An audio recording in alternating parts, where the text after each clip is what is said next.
Greetings from the Erie Coast. This is Mad Shad, and this is another episode of the Zoot Report, Sunroof Edition. Murica. Wow. Happy Independence Day, you beautiful, fine-ass Americans. Wow. It's a glorious day here in Northeast Ohio.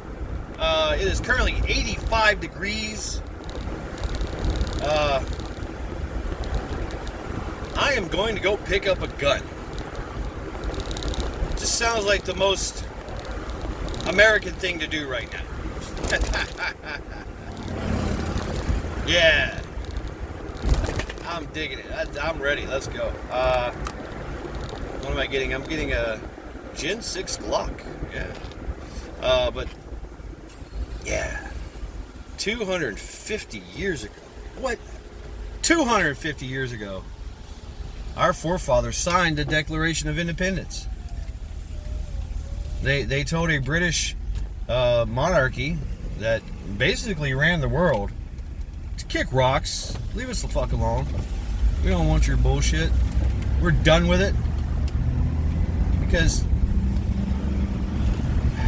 this day took years in the making.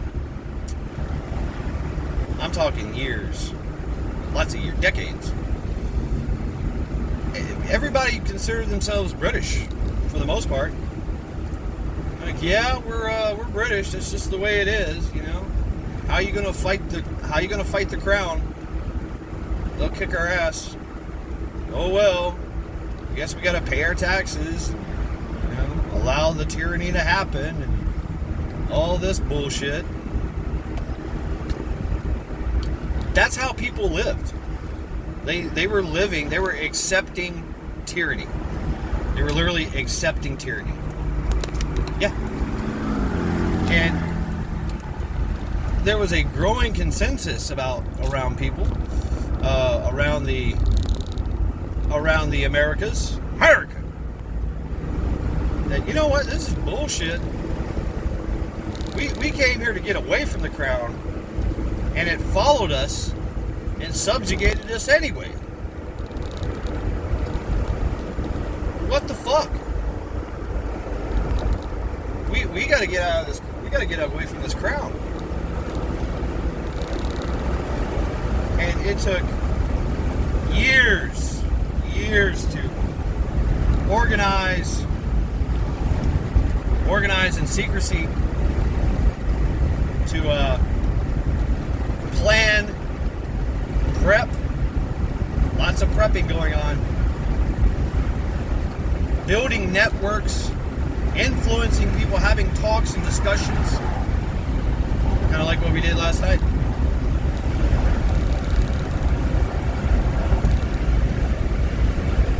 Because nobody wanted to fight. Well, I wouldn't say nobody. Everybody wanted to fight, but it's like, well, you know, they're so big, powerful. I don't think we can win. Well, history says that yes, we did. We got together. We organized. We formed logistical hubs, you know, trade routes, resupply routes. We devised tactical plans, strategic, did area assessment, did troop assessment. Everybody here really basically knew the British. They're like, yeah. A lot of veterans from British wars that fought with the British. A lot of people came here. From Britain, from France, from Germany, from Spain.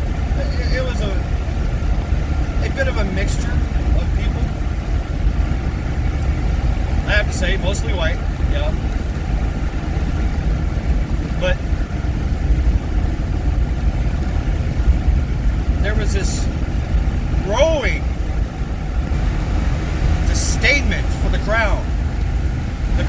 was really, really mad that all these people tried to come to a new land and escape the tyranny. So the crown came here and it installed tyranny and enforced it with might. Might makes right? And that's what they did. And they did what the crown did.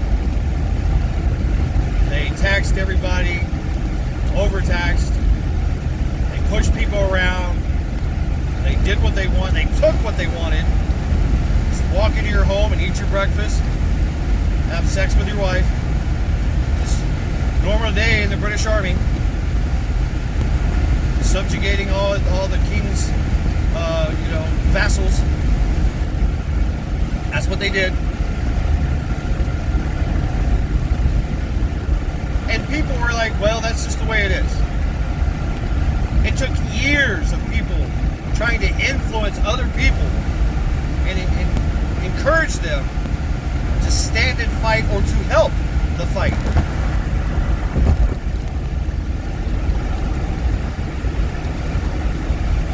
And, we think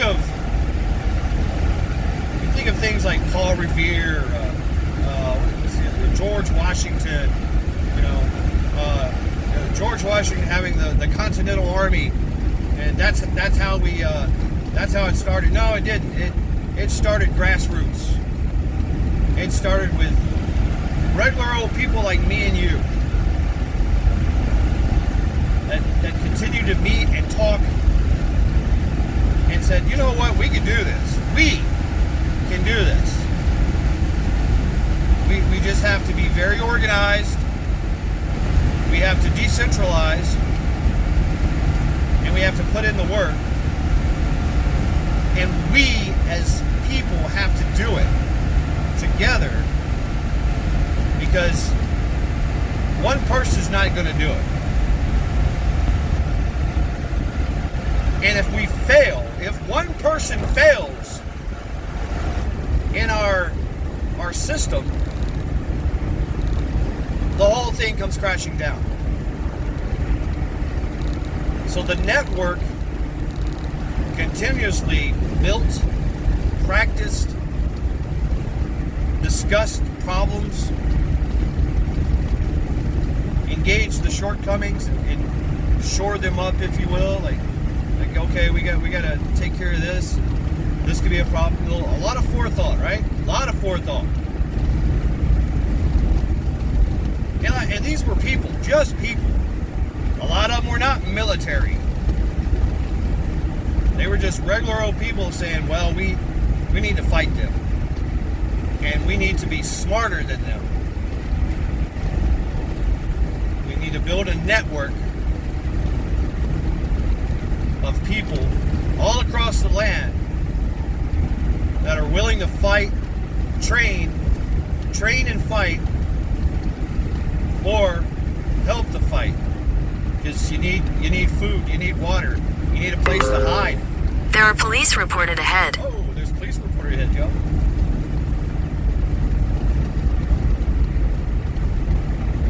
I thought I muted this, but alright. Oh well, we'll continue. Because the British were watching, constantly watching, interrogating, torturing, because they knew something was afoot.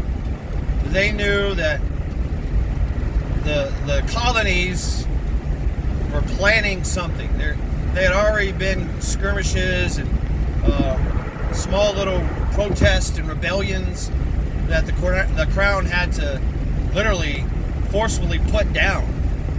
Like literally shoot people in the street. It's horrible.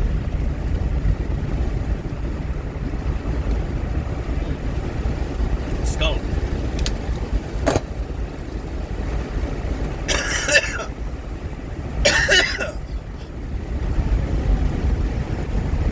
So we had to build a network. And we had to do it secretly.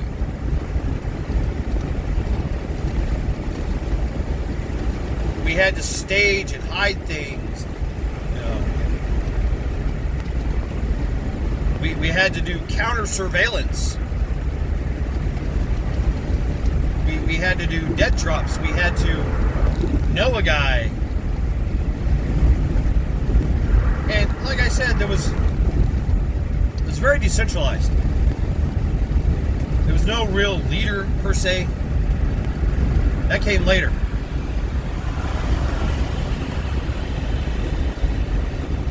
Because ultimately they realized that, all right, you know, forming a militia, you know, a small little group of people, yeah, they could absolutely create havoc for the British, but it's just it's a slow burn. It's a death of a thousand cuts, so to speak. You know, it's a long process. Guerrilla fighting, you know, Francis Marion, Swamp Fox. Oh my God, it's a great story. But what was it? Rick's Rangers, yeah, Roy's Rangers.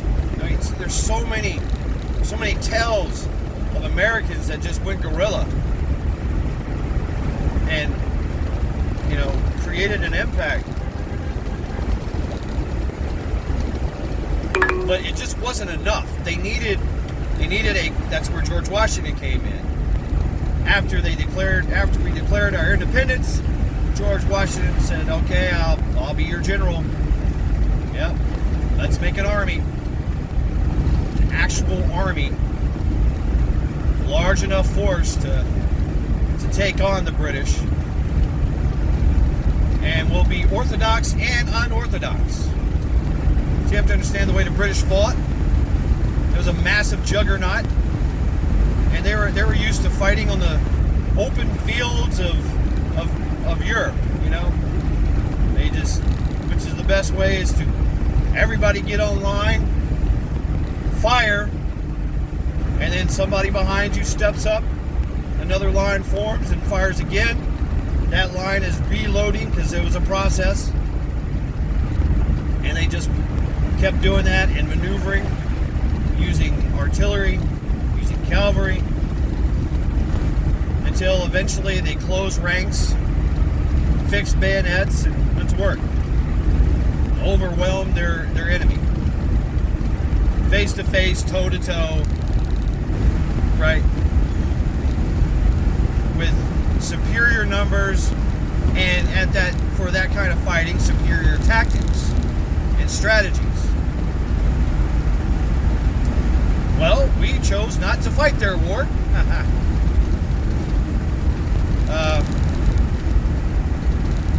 We chose to adopt the hide and shoot method, which was very effective. The British were so stupid. We would lure them into the woods where formations were not useful at all. And we would just surround them and shoot them and run and hide and shoot. Run, hide, shoot, run, hide, shoot. Shoot, move, communicate. Shoot, move, communicate. Take cover, take aim, take over. And that's what we did. Very rarely did we meet them on the open battlefield, you know, under their terms. They were pretty good at, from time to time, ambushing. They would disperse, sneak up on the unsuspecting patriots, and then quickly make a formation and fire, right?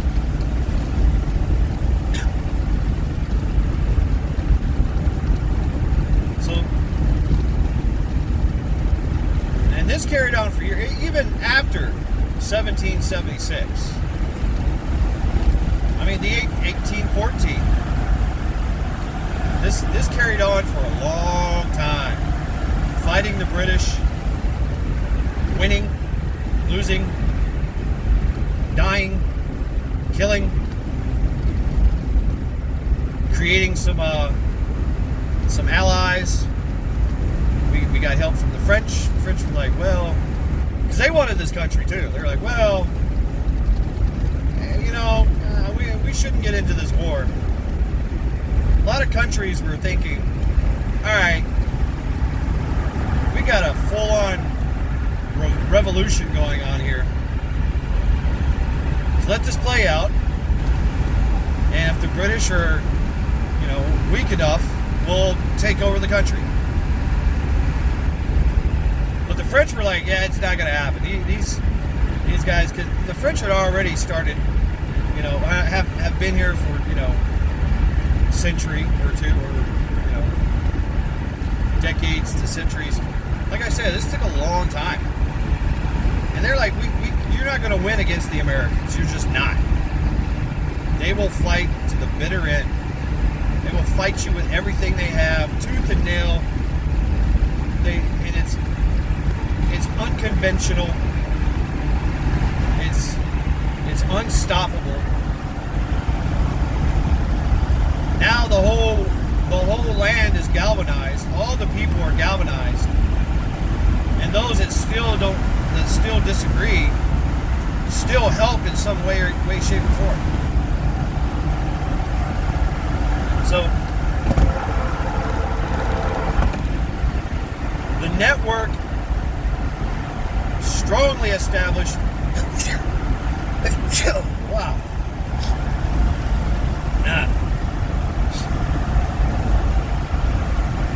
Network was strongly established. The foundation was strongly laid. And by that time, the British were just, that's it, we can't do anything. We can't stop them. This is going to just eventually wear the British down. I mean, they sunk billions, I guess you could say, billions of dollars into this, millions of lives, millions of manpower, and just to no avail, because our network was so strong. Our resolve was so sound. There's no other way they could win. You shoot one, every American death just galvanized everybody else. They killed Farmer Joe. Really? Well, that's it. I'm going in. Son, you're coming with me. For every one person that got killed, was martyred, 3 others took their place.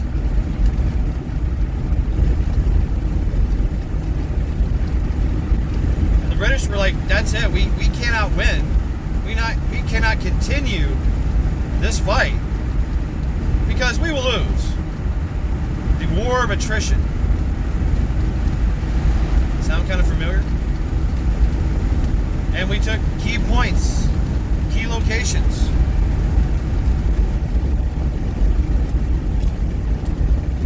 Oh, I need this lane. Yep.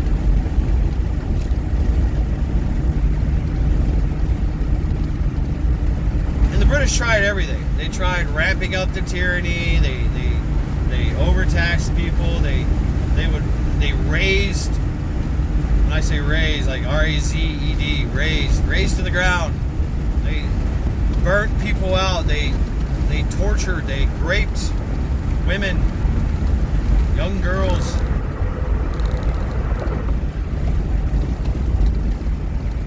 They took prisoners, hostages. They executed hundreds of people at a time.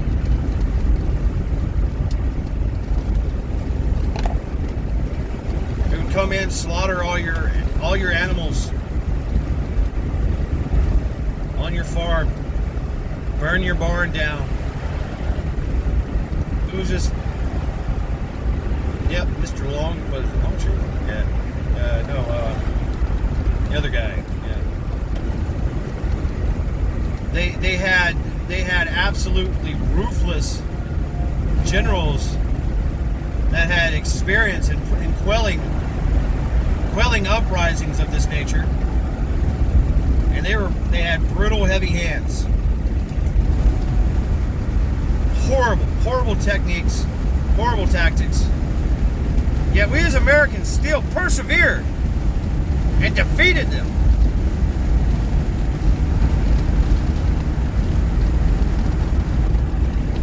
So many stories.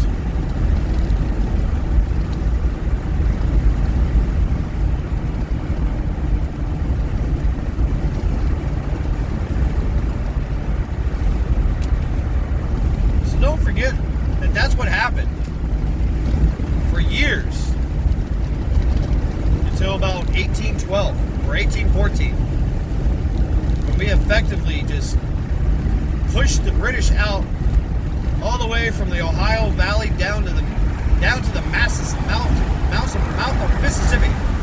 1814, took a little trip, right?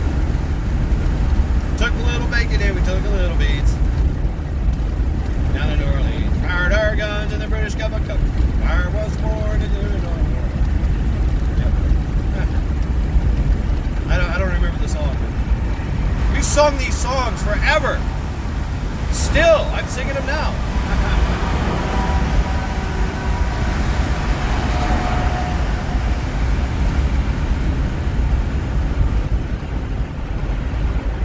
This is the day that we declared our independence.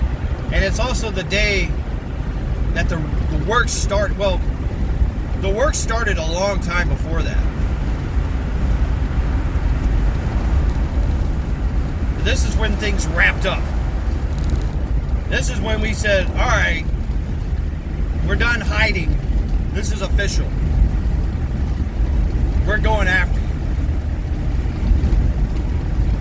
We had a standing army. We had a developing navy. We had the Marine Corps. Hoorah! We had the Army, the Marine Corps, the Navy. Didn't have the Air Force yet. That would have been nice.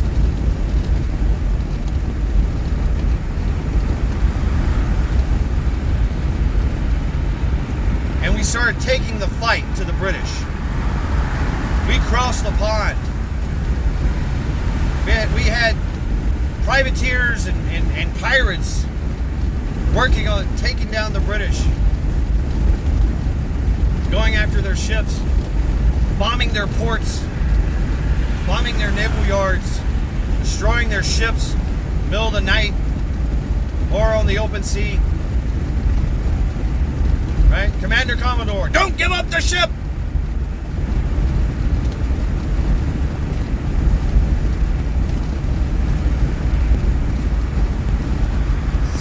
So many people. Samuel Jackson. Motherfucking snakes on this motherfucking boat. Samuel Adams, Paul Revere.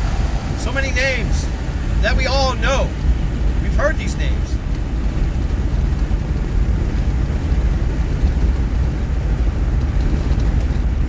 George Washington. Oh, so many. Andrew Jackson. Jefferson Davis.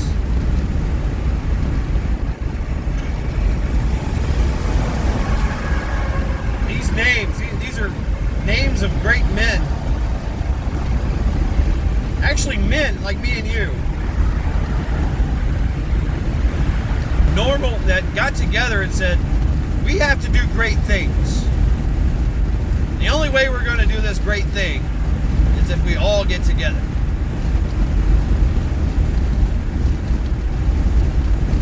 And if we build a team, build an actual network,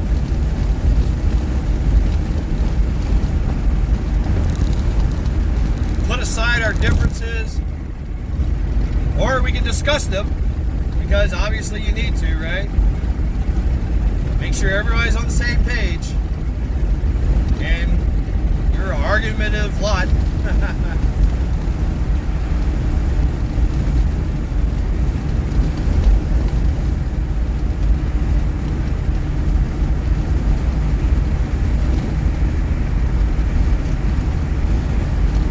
So, that's what this day is about. That day that we signed the Declaration of Independence, after years upon years of planning, arguing, setting up networks, prepping, breeding, training,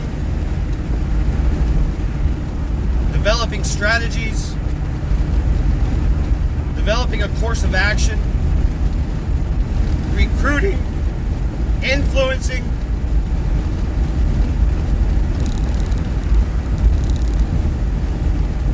spies and separate view. I mean, the spy things, you know, the spy, the tales of the spies on both sides, what they had to go through. Man.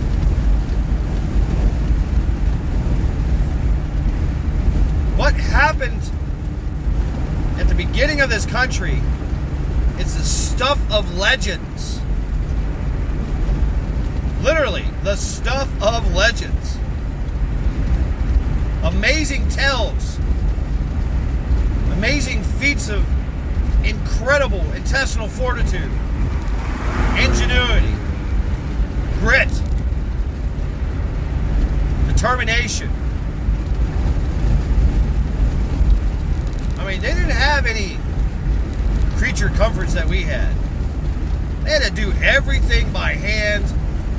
They had to expose themselves to the elements. Hot, cold. People are freezing to death. Yet we just endeavored to persevere and just kept going, kept fighting.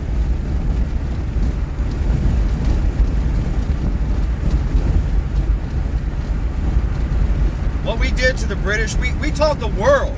And after that, after this day, for years to come, we taught the world, hey, you can do this too. Throw off the yoke of tyranny, organize, develop a network, decentralize, and take on tyranny.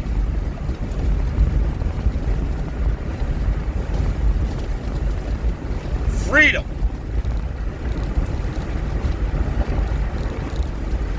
That's what we did.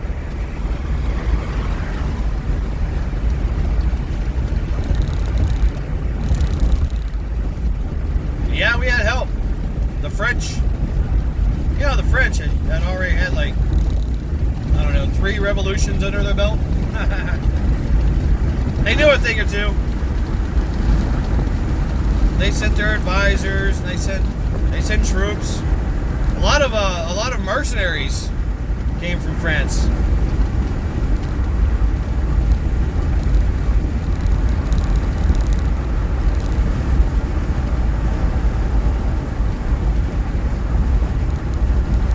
And the French were trying to.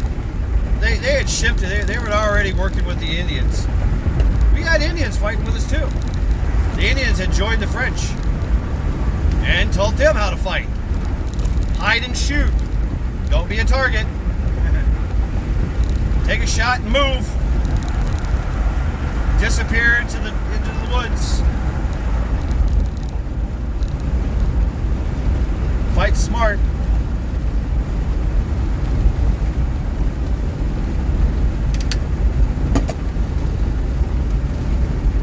So many moving parts. And the British didn't know how to combat this.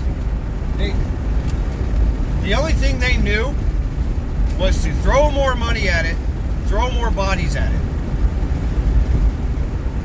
and keep fighting the way that they're fighting. In a conventional, formation, conventional war, and then of course all the other stuff with the subversion. They said the way that we fight was dishonorable. It was unmanly. They would mock and smear at us. They tried to paint us as dumb country bumpkins that didn't know what was good for them. The propaganda campaigns, right? They ramped up their espionage and their spies, but they always tried to fight that conventional warfare. And we were fighting unconventional warfare. Well, we did both.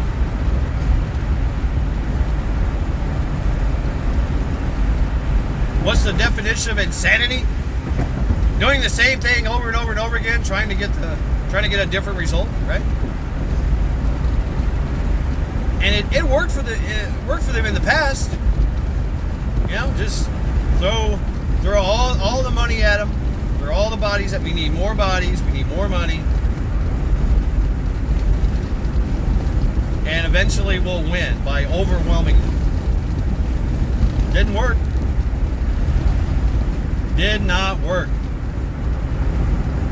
But it was hard for the Americans, the patriots, for we the people. It was hard life. A lot of times we didn't have food. We didn't have powder. We didn't have gunpowder. We didn't have, horses. Like I said, there's no creature comforts like there is now. There's no air conditioner. The only heat you had was fire and warm clothes. We didn't even have that sometimes. Yet, young men and boys and women showed up with their grandfather's rifle and powder horn and lead balls that they made their own ammunition. Just showed up. And maybe they had a sword, an axe, a knife. Like, I want to fight. Let's go. All right, come aboard. Let's go.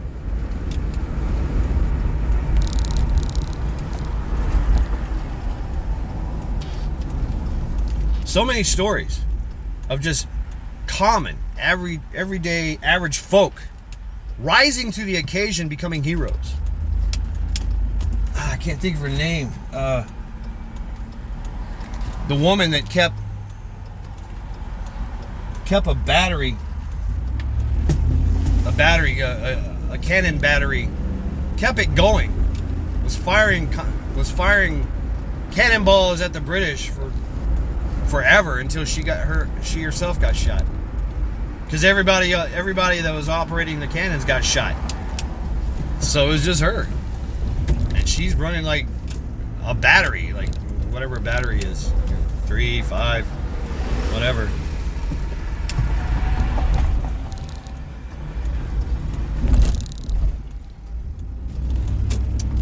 Amazing stories.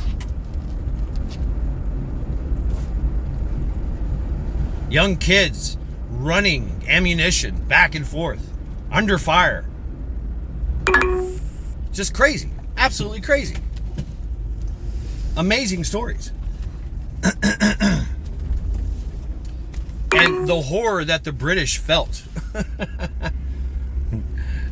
at the tenacity of Americans. That's right. You Americans, you.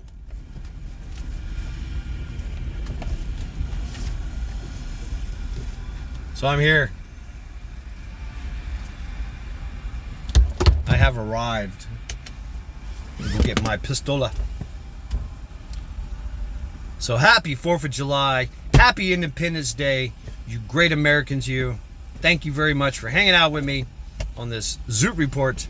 250-year independence from the crown declared on this day. Skull.